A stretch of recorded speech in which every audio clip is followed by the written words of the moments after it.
What's up? Welcome in to the Funshop podcast with Greg and Ronnie.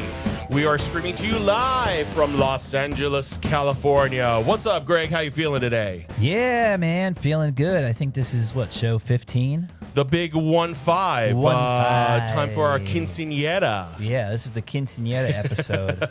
The big quince. What is a quince? 10, 15, 25. Yeah. We got, we're 2 weeks out of Halloween, it feels like. Yeah. And a month away from Decon. I got the email today. So we got some, we got to have those Decon meetings to figure out exactly. Designer Con. Looking forward to that. Little short, only a 3.5 hour drive out to Las Vegas. Looking forward to that one. That's a quick one, it seems. Yeah, that's a nice little drive. We'll stop by the Del Taco again. Yeah, Barstow. Maybe we'll see. Because I guess we hadn't had the podcast then. Remember we met the guy who started Del Taco. Yeah, we'll put the photo up. He was like his name is Ed something. But it was just funny because remember he was like, there was like all the photos on the wall. Yeah. And then we see this old guy and we're like, that's the dude. That was like Mr. Del Taco. That was cool. Oh, love it. Decon staying, I think we talked a little bit about it last week, staying closer to downtown Fremont area, our district over there. Looking forward to that. Yeah, that's going to be fun. Got a lot to do, but we'll talk more about that as we get closer. How was your weekend? How was the hunting? Rose Bowl, some other vintage clothing stuff? How was that? Friday. Wait, was it Friday? It was Saturday. I went to Rendezvous. Which is a vintage clothing show that's at the Glendale Civic Auditorium. Yeah, that we know from All American. All American show. Yeah, it's actually also promoted by Jim and also Bob Chat, who Vintage Productions, who puts it on. So it's kind of like a really, I don't want to say like, it's one of those shows that a lot of people bring like what's the word? Like they bring a lot of key pieces, like it's. Would you say grails like we do? Yeah, like toy, grails right? and things like that. It's like they're, everyone's trying to come correct with like the best of the best. And then, it's always that delicate balance of, having stuff that you could sell, to just the average buyer, but then, something to the crazy retail collector or somebody who can, a lot of Japanese come out to it because, they're still, American workwear, outerwear, Western wear. It's still just so popular. I know, it's vintage clothing is like super big in Thailand too. I wonder if they got like Thai buyers. Like, dude. I mean, I think vintage clothing is like the biggest it's ever been. It's like I do have some vintage shirts. Nothing I can consider grail or anything. I mean, I know more about like grails, holy grails from the collectible toy world and stuff. But I mean, what kind of what makes a vintage T-shirt like a grail item? I mean, with toys, I could kind of know if it was like rare or like expensive or something that that was really popular that you can't find as much anymore. Yeah. Or I guess the shirts fall in the same kind of categories. Yeah, kind of. I mean, with T-shirts, like T-shirts especially, I think it comes down to, era, like the stitching, the tag,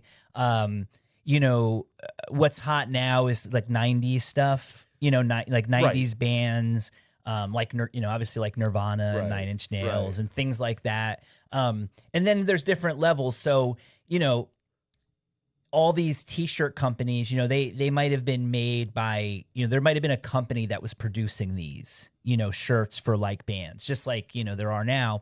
And so, especially back then when or especially in the 90s, I still think, I don't know when the first like automated screen printing machines came out, but, back then I think you were still dealing with very analog way of screen printing. And so there'd be a lot of test samples or there'd be some test samples. And so those are kind of like a niche part of T-shirt collecting. So, I remember, there could be Nirvana T-shirts that go for thousands of dollars at this point. But then I remember I was watching somebody on Instagram that was posting like a Whatnot clip and somebody bought a Nirvana test print T-shirt for like over 10 grand.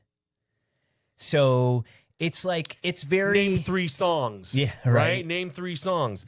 Insane. So, I think there's, and like when to me, or like the way that I looked at vintage clothing, like I think now too, a lot of the people that are buying it, especially a lot of younger people, they want to wear it. Yeah. Which in the past, that wasn't always as important as the object. And it still isn't, if it's like some crazy, the other thing too, it's like a lot of military falls into vintage, because, and like, since like, I think the first Army Navy stores were opened in like, the 60s, the late 60s, like into the 70s, and like, during Vietnam, and people were, kind of started wearing like army fatigues, like almost kind of in protest, right, It's right. like, I think at first it was kind of like people weren't really like, it definitely was like the outsider, hippie protest, Right, because, right. It was like disrespectful in a way, right. Right. But obviously the time was so, vintage military has always been such a big part of like, counterculture, music, fashion, right. that's still hot, Yeah. and then it's like, you obviously have people that are like collecting stuff because they're straight military collectors. And then you have people who are collecting like, like rare, like one thing that was cool was there was a guy, I don't know how rare it is, but I know like one of the desirable like camos is like a tiger stripe. Right. Like the Vietnam tiger stripe camo. Yeah, I was going to bring that up. And so there was, dude, I actually like, I kind of had like a brain glitch, so I didn't take the guy's card, but he's making like licensed Apocalypse Now like pieces like in that tiger camo.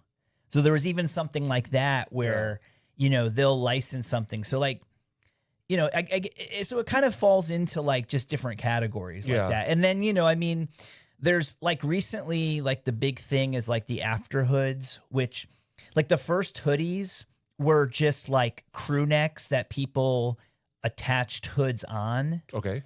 And then eventually like the companies like kind of realized like, oh, this is something we could make. Right. And so the very first hoodies, like if you find one, like can go like, like you're talking like $4,000 to $10,000 depending. What are we talking, on, like Russell Athletics or like, Champion? Yeah, or Champion, like, Russell, like some of those. Probably like Champion is probably like the one. Yeah, Russell, it feels like it, like when I was in junior high, it kind of transitioned. And going back to the camo, like I'm not familiar with the vintage stuff, but I feel like in modern times, like I'm more familiar with like the Bape camo. I think that was off like the duck style, like camouflage with Bape, and I feel like the tiger camo, like I've seen more in like brands like Maharishi, stuff like that. Yeah. I'm just talking about how I'm familiar with it, because I don't know really the vintage stuff. But what I've seen that was prevalent, camo stuff. Like even though to me everyone uses it, but then obviously there's times where it like trends hard, where it's like everyone's wearing it, and like the Bape time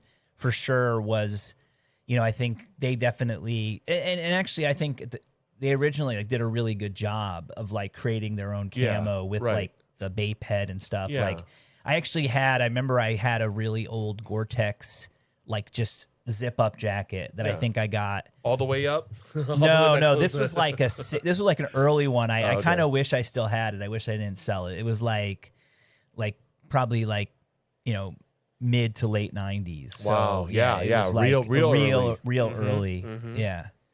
Fun. So so that was awesome. Got to like. So yeah, I like to go to the vintage clothing shows as well, because I like to see what the dealers are wearing. Yeah, of course. Because they always change, so it's like, one time it's like everyone's just like kind of like dirtbag wearing like, vintage tees, and everybody looks like they're, like they're in workwear, and they're like some laborer from like the 1880s, they're working, all fronting, man. like Gangs in New York style. And then, I don't even know what it is now. I mean, I think at this point now, everyone's sort of kind of, has their style. It didn't seem as universal, except, the kids these days they're more, they're more into the baggy and flared stuff now, which like, that, I guess that's what kind of like that was like kind of the style when I was in high school in the mid 90s. Back in the raver days. Yeah, yeah, totally. because like we would go, like we talked about this, it's like we would go to like, what was there? There was this one in DeLand called Our Father's Closet. Okay. And it was a, Christian based, thrift shop. But I just remember you'd go inside and they just have like these pyramids of clothes and you would just like pull and, we didn't even know we were looking for at the time. But I mean, at the time we were just looking for anything that was like, 70s, like with the big collars, like the crazy designs and then, like the flared or bell bottom pants, Man, try to find it in a, extra, extra large, tough. Yeah, that's when I was like in my anorexic phase. So I was easy, easy for you, man. It was easy for me. Can't find anything in a 38-inch waist. Yeah. Well, no, but the other thing too is when you that's the thing is real. Like when you watch like old shows, look at old magazines. I mean, guys like us would just squeeze into it. Yeah, we just want that's just. Not I can't the even. style. I mean, I can't even squeeze just because I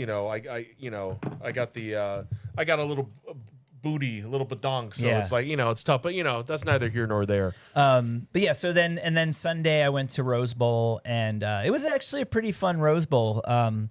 It was like the first like feeling of like fall winter coming. Yeah, because I like I'm always in a usually like t-shirt and shorts and I getting to the Rose Bowl at 5:30. You had to wear a jacket? No, I didn't wear anything, and so I was like kind of freezing, but but I was also like the night before I was like I felt so hot in bed, so I was just it was like a mental challenge. Like I'm like, just imagine how you felt in bed. Just imagine how you felt in bed. Yeah, LA weather when it gets like this is all about layering. So you just gotta bring a couple layers.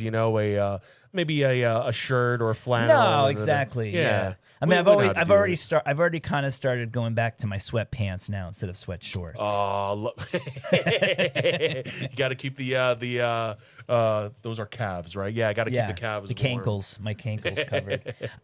Pickups, but no, it was a good. It was a fun. Oh, I didn't show off my Rendezvous purchase. Yeah, I wasn't sure if that was Rendezvous or Flea Market, so I didn't want to jump in. But hold on, let me give you a little. Yeah, there we go. I didn't plan to buy anything, but this guy had this incredible belt.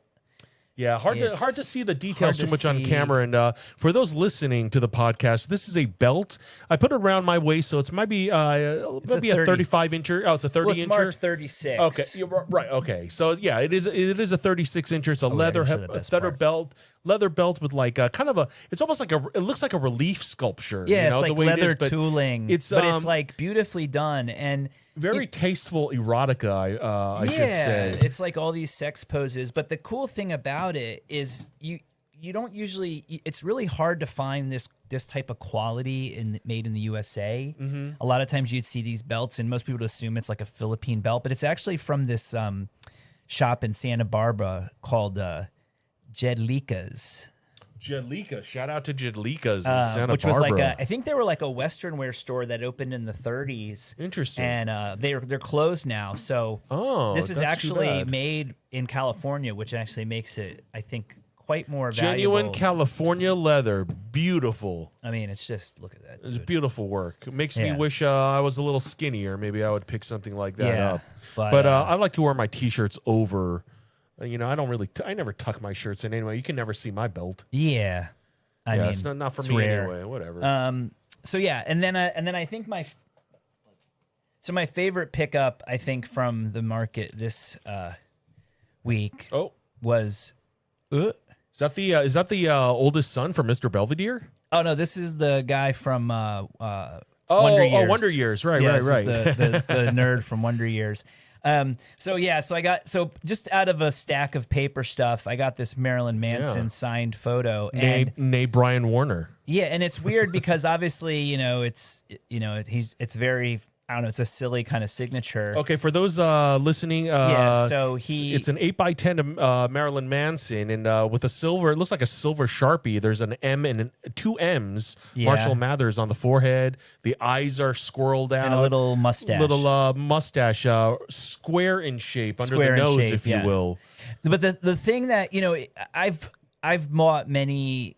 So the thing that I love about it too is that it came with this flyer for Marilyn Manson in store signing at Hot Topic. Yeah. And this was from the deluxe edition Manson. So I think that was like 2009-ish. I think I looked it up. But it's interesting that he would have even, it was a hot topic that was Hollywood and Highland. I don't think it's there anymore, though.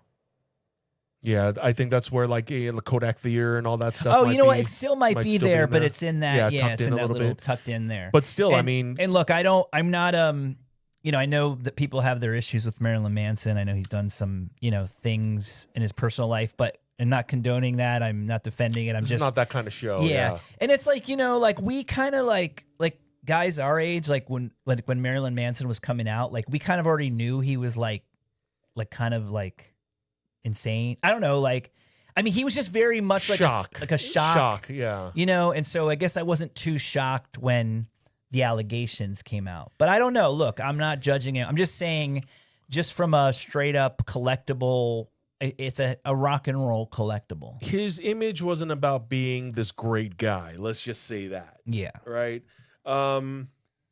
Very cool though. Still, either way, as far as collectibles go, and anything with the flyers and stuff like that kind of supported it is always fun. As kind of like flyer collectors and whatnot. Well, it's like we also talk on here. I talk about autographs, and at the end of the day, unless you saw someone in person sign it, there's no guarantee. Right. Exactly. And so, you look at that thing and it looks like, I haven't looked at other examples, but that looks like some way that Marilyn Manson would sign something. Yeah. But the fact that it came with the flyer adds a provenance that, I'm not trying to give people ideas to make like fake flyers now with their fake autographs, but the odds that a photo with a flyer saying that there's a signing with Marilyn Manson, right? It already kind of adds to the to the authenticity being quite high. Yeah. I was never, I never had the flyers, but I was always a believer. If I was going to get something autographed in person,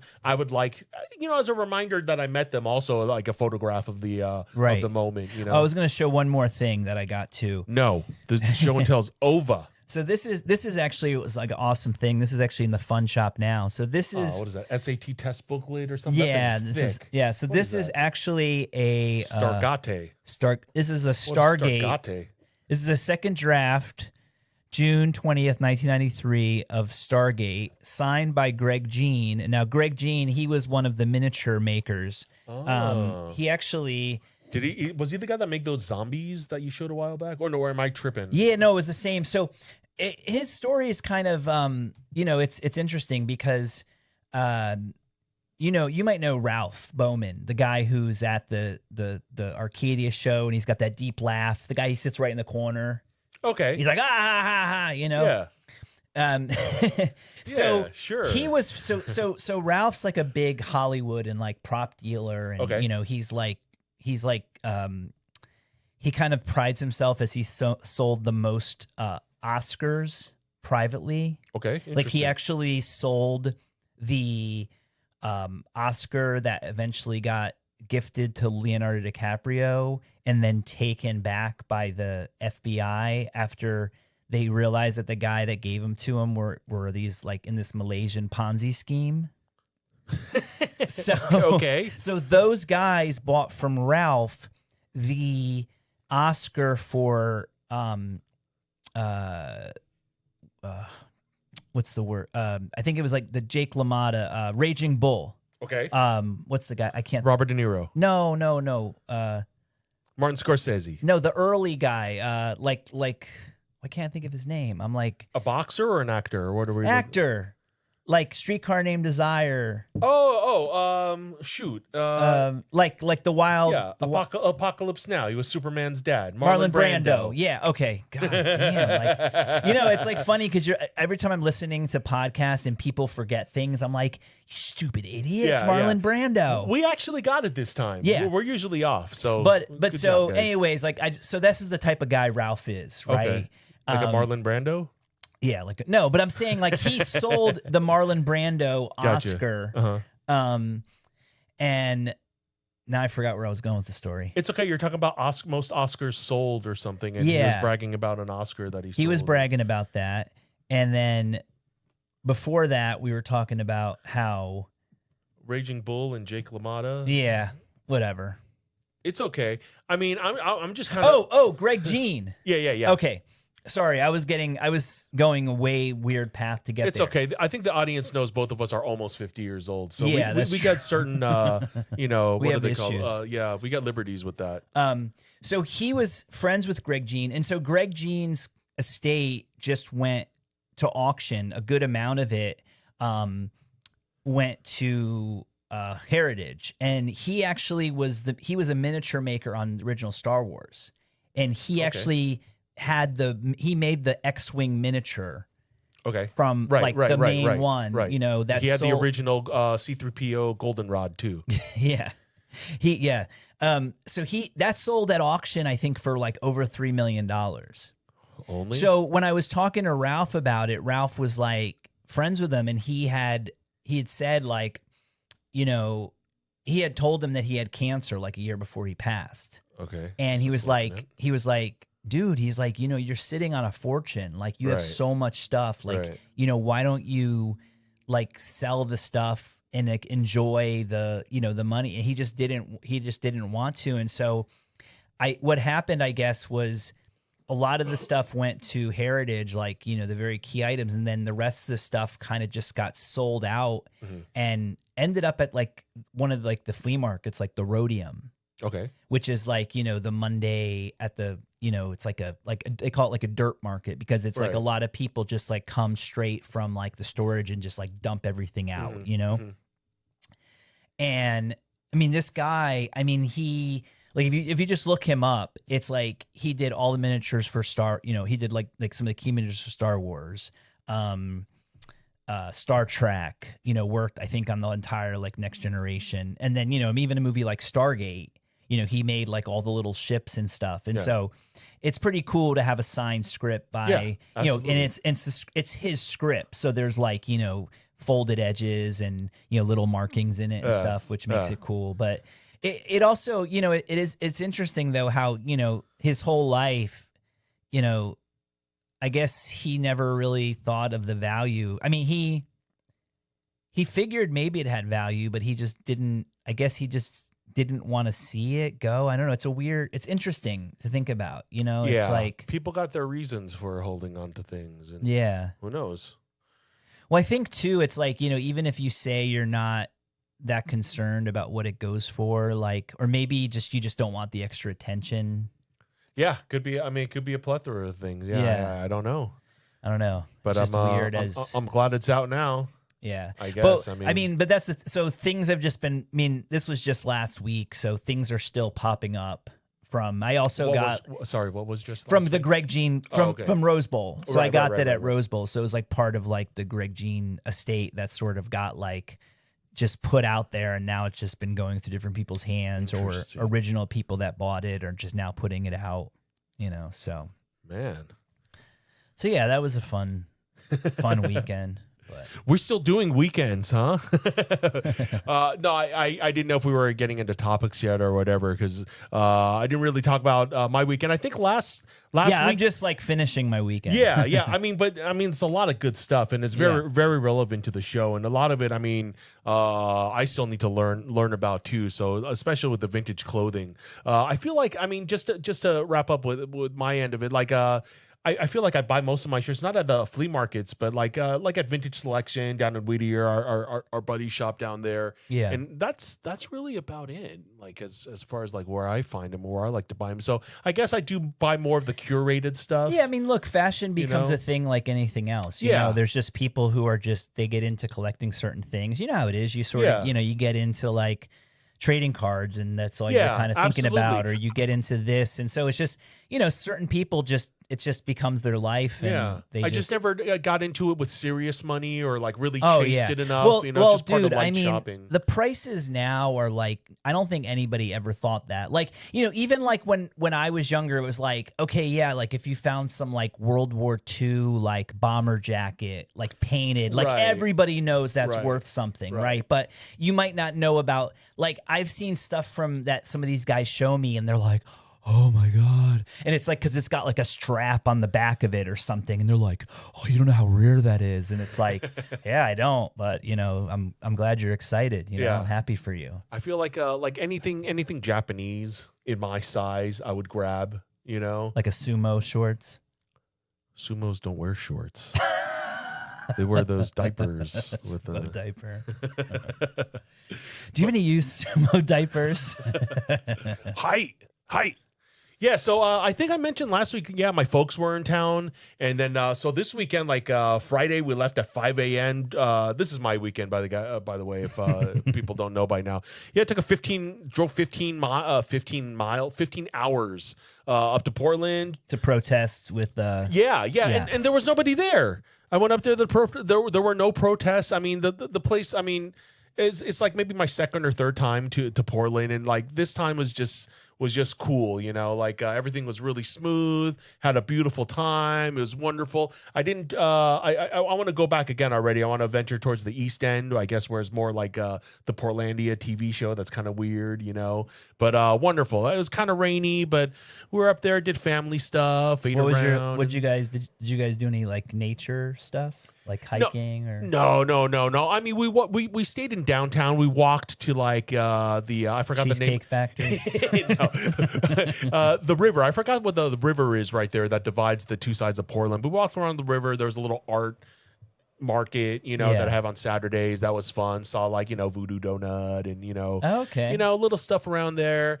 And I don't know. It was just really fun. Did family stuff and I had a wonderful time. Had a wonderful impression on me, and just can't wait to go back. I want to but I want to set up base there. You know, move our whole operation up there. You know, to Portland. Yeah, it's kind of rainy. I always said drum and bass sounds great in the rain, and I just love the atmosphere. I can't stand the rain. I feel like I said it to another buddy of mine. I feel like I'm an LA 5, but like a Portland 8. You know, with the blonde hair. Possibly an 8.5. You're a damn fool. But it's funny. Hey, man, one's born every minute, you know? No, so dude, I've only been to Portland once. I'd love to go the next time you go. And I know you said you tried to check out Billy Galaxy, but he was closed. Yeah, we got up there late Friday night. Saturday, we had to do family stuff. It was closed at like 6. I mean, I got back to my hotel at like 5:50, and it was like walk down there to spend a minute, you know? Yeah. It's closed on Sunday, so I'm like, you know, there'll be other times. And like you said, it was a good, like, or at least you told me earlier, it was like kind of like a collecting toy-free weekend, which was nice. Just like a break from the kind of normal. Yeah, because I mean, when my folks are in town, my life's kind of like, you know, not in shambles, but you know, life's you know, a little bit different with your folks in town. Sure, you know, they take a little bit more attention.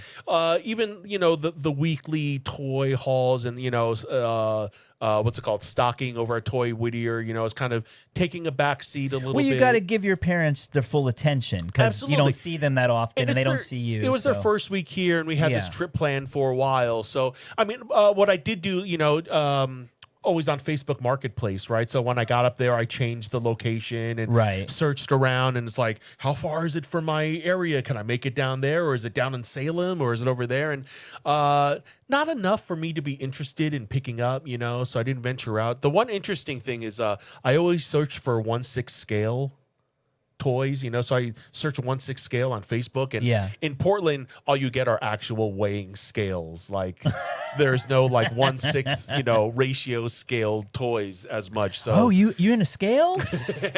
we got scales. Portland is the scale capital of the world. Yeah, so I mean I even looked up Portland Flea Market. I'm like, well, is there a flea market open early on Sunday, right? Portland Flea Market opens 11 a.m. No, it's a lie. 11 a.m. No, right. It's got to open earlier than that, right? But well, I mean, because even like the Rose Bowl, I think it announced it's open at like 9 or something, but you can get in as early as 5. Right. So I guess I just didn't have the gusto or the that's a lot of work. And you know, I won't get into it too much, but my Saturday night was kind of late. Yeah. Yeah, I heard they have vegan strip clubs there.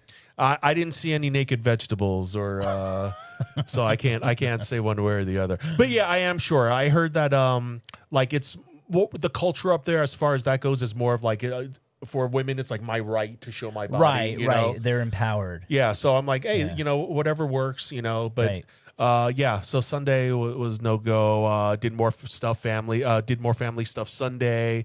Went to sleep early Sunday night, and, left 5 a.m. again, another 15 hours. Down and I know you had like a whole plan set up where you were like, I planned out all of Freddie's stops. Oh, dude. And like the food. So did that schedule work well? Oh, dude, it was brilliant. Yeah, because originally it was like you have to stop every 5 hours for gas because you're gonna go run out of gas. So in between those, it's like 2.5 hours. So you figure, average stops and stuff. We hit about it. Some were a little early, some were a little later. We stopped 7 times on the way up, but only 5 on the way back. So we learned a little bit about how we want to kind of control our pacing and stuff. Dad really got a good impression from Arby's. We got the meats. So it's interesting here. They have a lot of different rest stops, and Love's was like kind of like a big one for like truckers. They have showers there and stuff, and I guess Arby's I guess they have a deal with them. There's a lot of them. I noticed Arby's is at a Love's, so we happened to stop at the same one on the way back that we did on the way up. So it was like kind of neat. We're at a familiar place, and Mom got the steak nuggets. Dad wanted to try the brisket and the corned beef. Hey man, she's on keto, and they got the commercials all over ESPN. So you got to get brainwashed a little bit. I remember like somebody had told me like probably, I don't know, it was like 20 years ago or something. Like someone's like, oh, like Arby's, the meat comes in like a milk quart, and then they like pour it into a mold, and then it forms the roast beef. Hey, everything a growing body needs. I don't know. I don't think that's true, but I was like that. I would kind of believe it if that was true. Yeah. It's not spam. It's actually, probably low grade, meat and stuff. But it is what it is. It's cheap. I like their curly fries. Yeah. But they're like a little greasy too. Yeah, I mean, I tend to stay away from the carbs, especially my mom. She's keto, so it's like if she's keto, I'm kind of keto while she's here almost, No, I won't say that. I need to key to those cabinets so I can get some more potato chips, Mom. And it's even just kind of not off the record, off the subject and stuff. I mean, even Mom's on vacation. She broke some rules. She had some pizza. Ooh. We tried a shout out to Pizza Thief in Portland and Matt's Barbecue. Love that stuff. Got to go from there. Shout out to Grits and Gravy. My dad kept talking about country breakfasts the morning on the way up, and I'm like, where did Cracker Barrel? From? I asked him, like, have you ever heard of Cracker Barrel? He was like, no. I'm like, yeah, well, that's country breakfast. Yeah. So, country breakfast to me is like a lot of gravy, biscuits, fries, fried stuff. Yeah. And that's what Grits and Gravy actually was. I think they were like New Orleans themed. They served Cafe Du Monde coffee, you know. Some of the best biscuits and gravy. Shout out to all the vegan restaurants in Portland. I'm gonna check you out when I go and give you shout outs. Not this Max's barbecue. Hey, bro. Yeah, come with me. I'm planting the seeds for migration right now. I mean, hey, LA, you've been kind, I guess, but Portland, that's where you're. God, man, you're already thinking about it. I mean, my brother just moved up there, bought a house. My best friend from high school's been up there for years. A lot of positives. Yeah, I mean, it's been fun, and it's far enough and close enough for a nice getaway from LA and stuff. Yeah. It's not San Francisco, it's not California. Yeah, So I mean, well, you how long have you been here now? 30 years? More specific. Planet Earth? No, USA? No, like California. Yeah, I moved here in 95. So, yeah, 30 years. 30 years. Over 30 years. Yeah. Wow. Yeah, I lived 2 lifetimes out here. I mean... Yeah.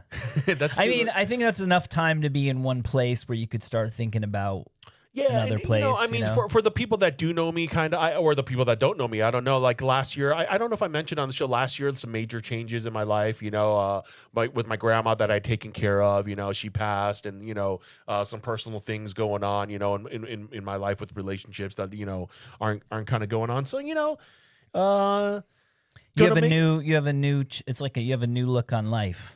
Yeah. It was more like there was hesitancy to let go of certain things, because of things before. And now it's like, when you feel more propelled to do other things, you're more willing to let things go, and you're looking towards that and reasons to want to change your life. But it's just like I'm kind of thinking out loud.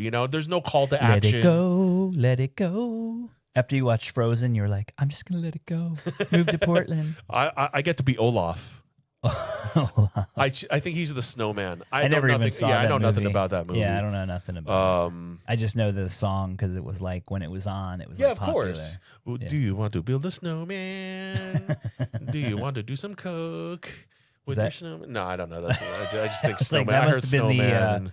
That must have been the X-rated version. The don't let it go.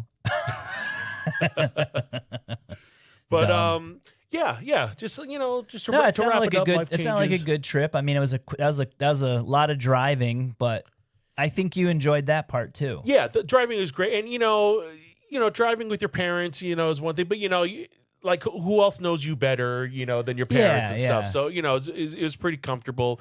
Little serious talks here and there, where it's like, all right, but.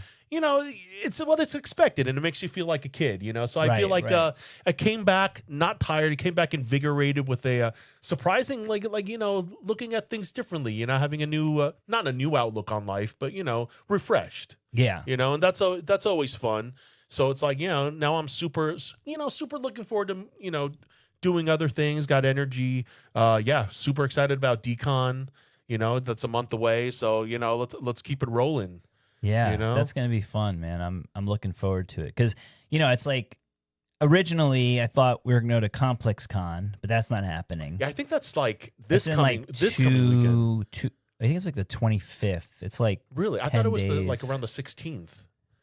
No, I think it's like 24th to 25th. Okay. Oh, yeah. I think I saw some special event at the complex in Fairfax or something. Oh yeah. That might be this weekend.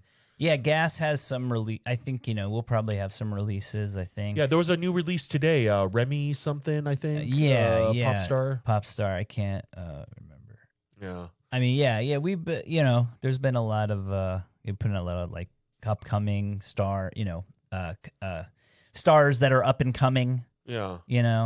I learned that this weekend too. Without 15 hours, you can pack a lot of music in there. And having a kind of a DJ background, I kind of take music programming a little serious, setting whatever kind of mood, whatever kind of crowd. So for your mom and dad, is interesting bringing out all the. I guess the term is yacht rock now. Listen to a lot of the yacht rock stuff and, random access memories. This is stuff that, my dad would kind of enjoy, Right. I forgot where I was going with this, but, a lot of it, even Southern rock, someone told me like that stuff is more like dad rock now, right. So this is like the terms change for this older music and, it's just interesting to know what era I'm from, but, to feel a certain way about it. Yeah, that's always interesting thing to like. I know when I go visit my brother in Florida, I'm always because I'm so used to listening to podcasts and talking all day, like news and this and that. So when it comes to like being with other people, like I don't ever know what to put music on, and so I feel like I'm always everything I put on is like always depressing. The stuff they talk about, or no, just the stuff. Yeah, the stuff I listen to is like more depressing kind of stuff. So. That should be a sign right there of what maybe you should listen to some more uplifting like gospel or something, or like some drum and bass, like you said. Oh man, drum and bass is my fuel, is my engine. It's just it just keeps me going anyway. But the classic rock stuff is always good. A little classical music in the early mornings where you need something but you don't really want to hear it. Right. Just everything. Yeah, that was a big part of it. Finding the music on the way back. This is my little sports minute here. We got technology is amazing. We got 2 Monday Night Football games on the way back that we were watching on my phone on the drive. What the F, Boring. Dude, I'm just kidding. Rooting against my fantasy opponent and like cheering on my guy, like during a drive, I don't know. It just kind of capped it off. It's amazing. Yeah, that the stuff we could do. The last road trip I took, I don't think we had that sort of technology where it's like I'm watching football on the road. Well, weren't we watching some boxing match at some point? Wasn't it like the Tyson fight? Shoot, that wasn't with me. Oh, maybe it was a different time. Yeah, I thought we were. I never watched like Tyson, Oh, the Jake Paul. Yeah. Wasn't I feel like that was the night or the second night that we were in Decon last year. Yeah, that's what I'm saying. Right, We were like in a cab. We were watching it. Really, well, you know, I mean, it's not exactly that whole weekend was a little hazy for me. It's not exactly the same though. Like when it comes to like watching a football game, because that's kind of like newer. Like to be able to watch like 2 football games that easily. But you're right. I'm having trouble placing where exactly we were. Like, I feel like we were like in a cab, or like we were, we were leaving on our way to Fremont, or something. Or something. We were leaving the convention when it was like just starting. So it's like I got it on. I remember like everyone was kind of talking about it, trying to figure out if there were like the undercards, maybe if there were undercards, or or how to watch it or something, you know. Gosh. But that's man. Look, it's getting. I can't believe I forgot about that. Yeah, but that was interesting. We'll be I mean, not to talk too much about it, but like I feel like we'll be one man short this year. We're doing a double. We're just doing a tag team. Oh yeah, I think it's going to be us, right? For Decon and Mishka Booth. Yeah. So doubling our efforts, doubling down this year. Yeah, I'm trying to get Lamore to come out though, so that could be fun.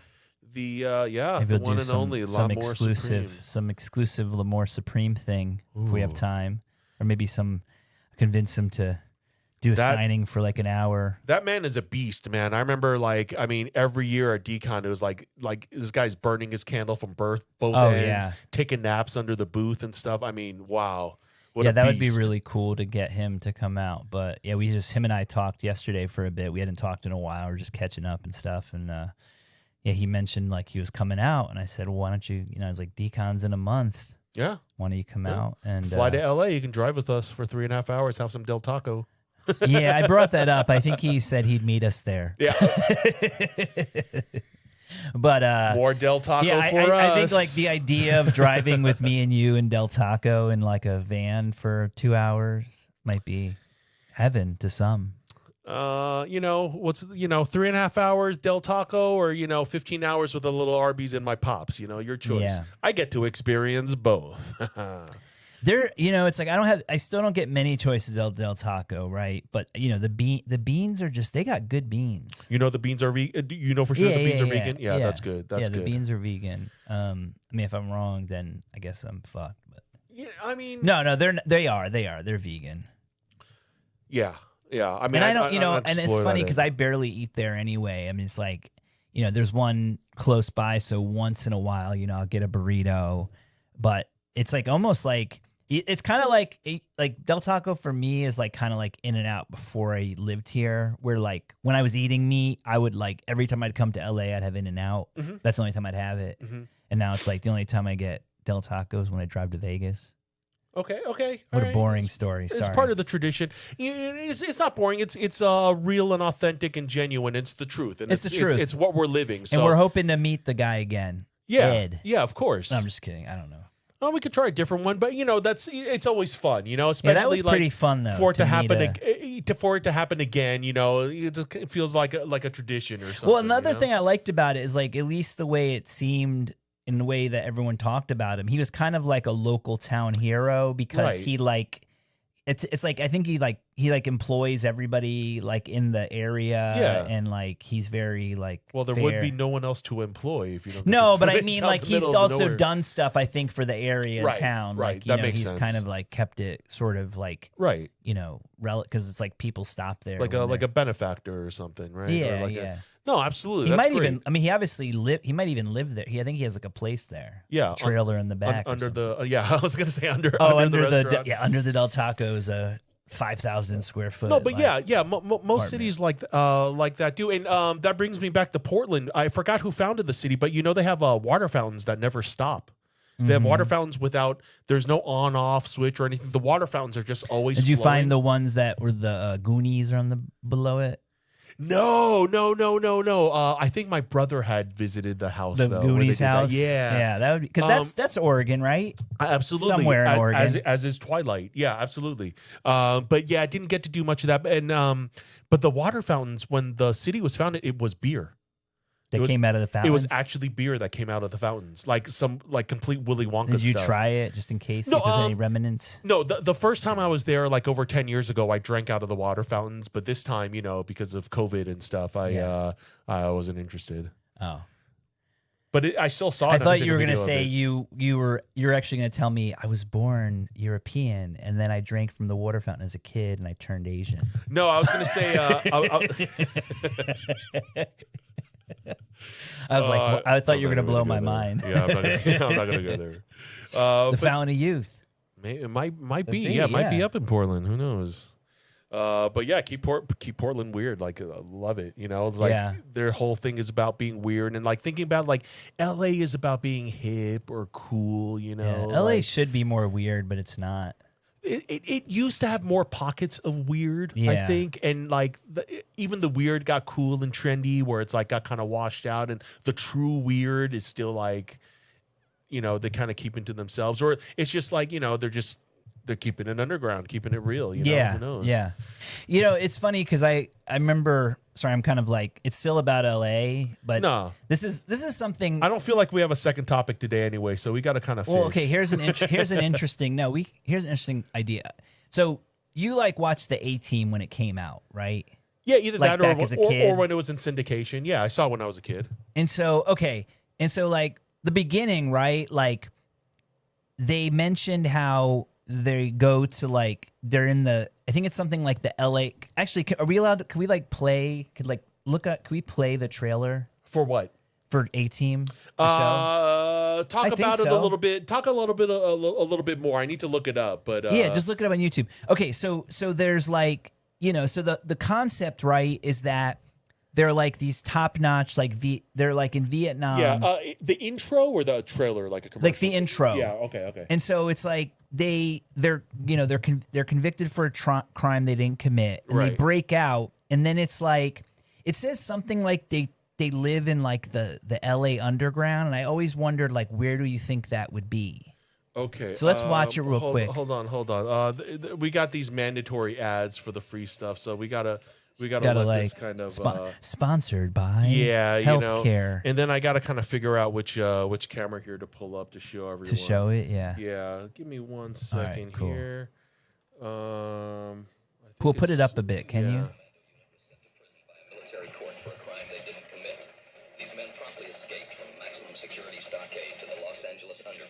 Yeah. The Los Angeles Underground, and they're still wanted today. Is that kind of all we need? Do we need more? Okay. Yeah. So the LA Underground. So go back, scroll back a bit if it's still on. Hold on. If it's still on. It is. So like, okay. So a lot of times I'm driving and I'm like, okay, where are they looking from LA from? Right. And then it's like maybe I could find the underground. So can you tell? I mean, well, one thing that's crazy is look at the skyline in the '80s compared to now. It's pretty impressive. Yeah. Wait, play it again. Okay, hold on. Yeah, the Los Angeles Underground. Like, where could that be? Yeah, you see, you have to figure out the view that they're going from. And I can't tell from the buildings. This is too long ago. Is it coming from like Long Beach, or is it coming from? Because the hills are in the back, so it's coming like south, looking north. Yeah, and like from LAX. A-Team was like a Universal property, so I imagine it'd be more from where Universal Studios was, looking that way. But it was still too far. That's still way too far from downtown. But this is like LA. I think this is like a view from like LAX, like from LAX looking towards the city. This is way too far from LAX. Is way too far from downtown to get a view, to get a shot like that. So where do you think they are? It's like it's like on the perimeter of LA. That's a little bit higher, so it's like a Chavez Ravine, like looking down, or like. Do you think that's where they were hiding? No, I like. Oh, right. Like I want to know. It's like they were forced to go to the LA Underground. It's like there's many places, many towns you could say, like like New York, or like Hong Kong, or just. But I just never like where in LA were they like where's the LA Underground? Should we go to the comments to see if anyone has ideas? I feel like Renee says it's a view into downtown LA from East Los Angeles. So the East Los Angeles is that's where the underground. It's underground, Holmes. Okay. East LA is LA underground. All right, so I'm getting a vibe. Recognize. Yeah, so they had to go to the Full LA on. underground. Yeah, that makes sense. Yeah. There should have been a if there were true LA underground, there should have been like a Mexican on the show. There should have been many Mexicans on the there's show. many Mexicans. They just get blown up.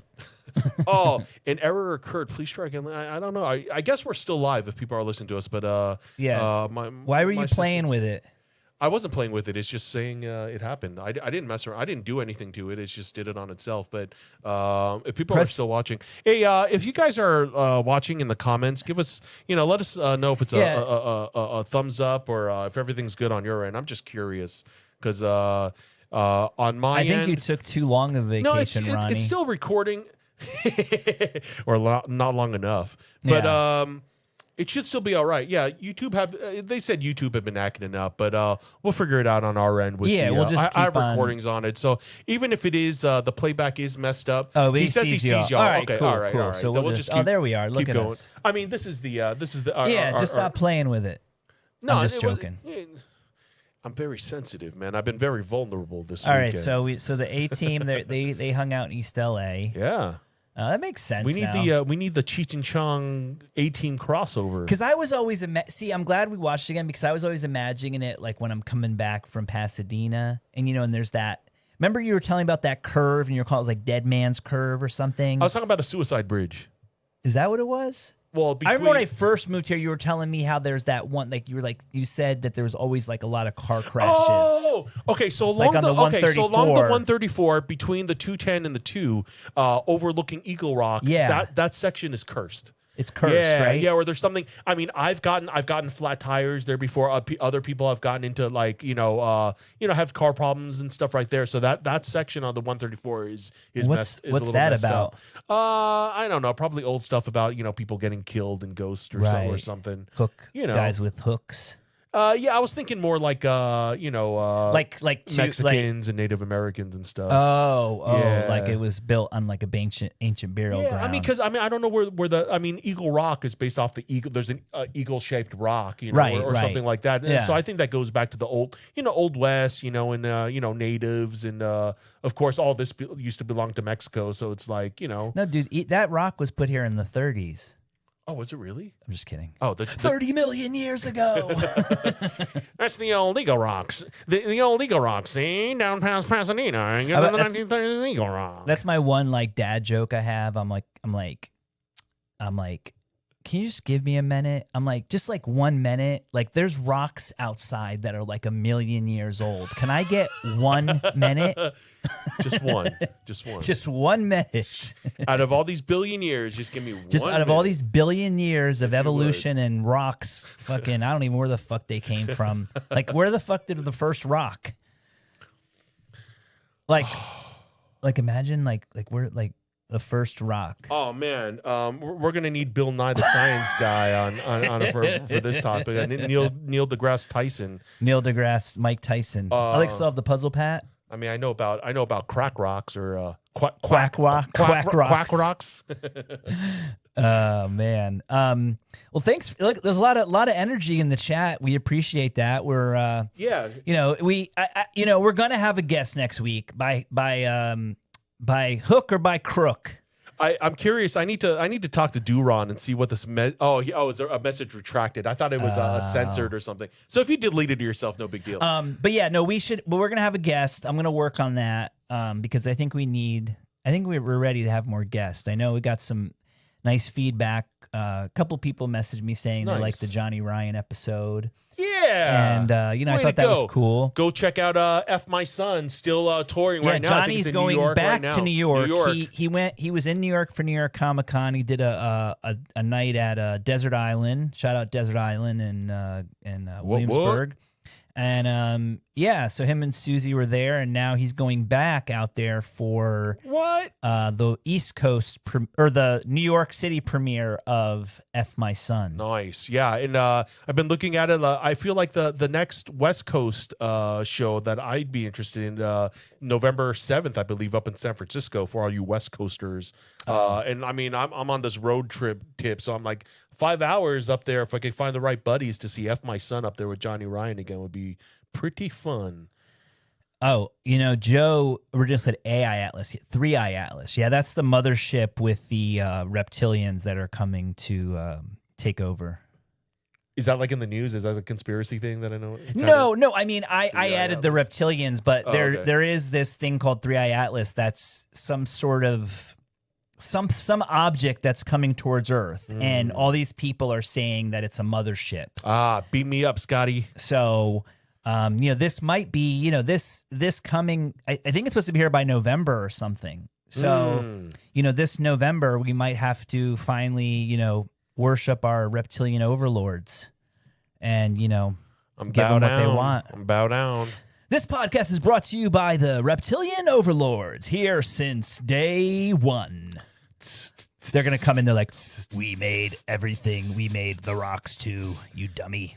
Start playing that snake jazz from Rick and Morty. Well, I mean, you remember Visitors? Yeah, of course. I mean, that was like they were trying to. Joe just said, they were trying to warn us, and now it's gonna be. This is the final V, and who's gonna have victory? I'm on Team Human, bro. V for Vendetta, man. I'm on. Dude, if these I'll say okay, not okay. We were talking about protesters, Antifa. Yeah. If these Antifa motherfuckers try to defend the fucking snake people, yeah, they deserve to. Yeah, they gotta be the first ones to go for real. Because okay, look, that and that's the thing, right? That's the whole thing, Project Bluebeam, where everyone, that's you just said Project Bluebeam. There you go. Right. Yeah. So there's this concept that.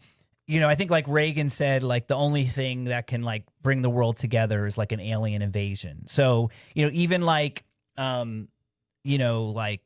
von Braun, the guy who they brought, the Nazi guy who basically started NASA, supposedly on his deathbed, he said something to the effect that, they were going to do a fake alien invasion. And even a lot of the guys who Graham Hancock and stuff, he thinks that, there's a lot of people trying to, sort of tell people what's going on, so that when they do this fake alien invasion, you can recognize it and not get fooled. Because the consensus now is that most of the UFOs or UAPs that we see, they could be interdimensional, which is a whole other level. But they're generally speaking, there's three things they could be. They can be extra-terrestrial, which means from outer space, interdimensional, which means from another dimension, or human, or human-made. Hybrid. Oh, okay. Well,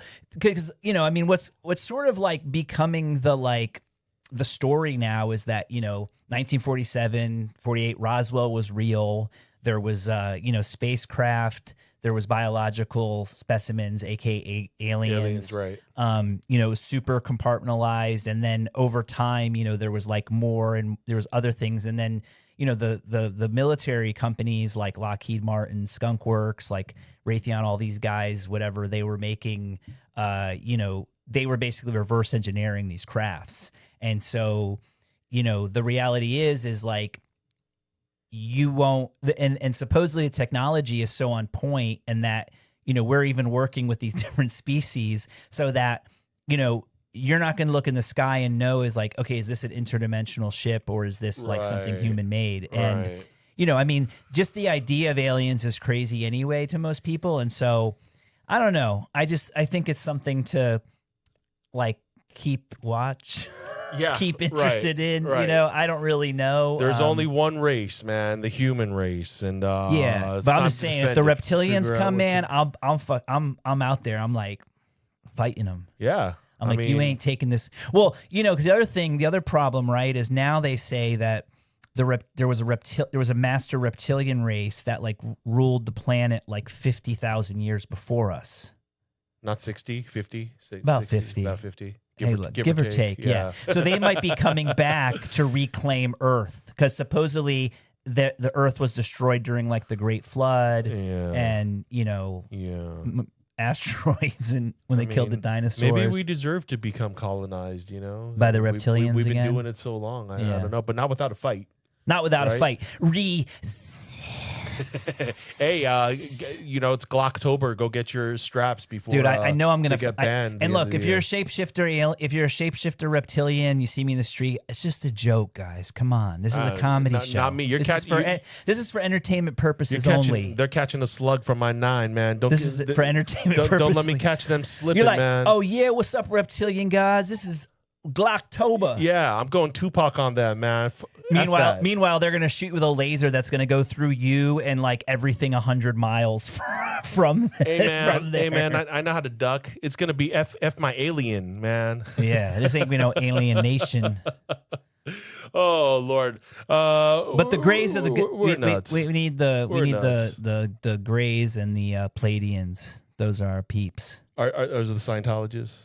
No, the Pleiadians are like kind of like the Nordic like aliens that supposedly help us with a lot. The Greys supposedly like live in like one of the stars in Orion's belt or something, and they're pretty much just like they're just very like advanced, peaceful beings, and they're telepathic and they're like kind of just like They're like kind of like the Did you ever watch Deep Space Nine? I don't remember. Yeah, not really. Oh, okay, not really. Doesn't matter. But I don't know. All I gotta say is, if you're gonna probe me, be gentle and use some lube, please. Yeah, that's like the like oh yeah, it's like please. Could you imagine the OnlyFans once the aliens get here? Only aliens, fool. They're like, I want you to probe me like you did the guys. Oh, what's Lord. that movie? The one with like Kevin Bacon.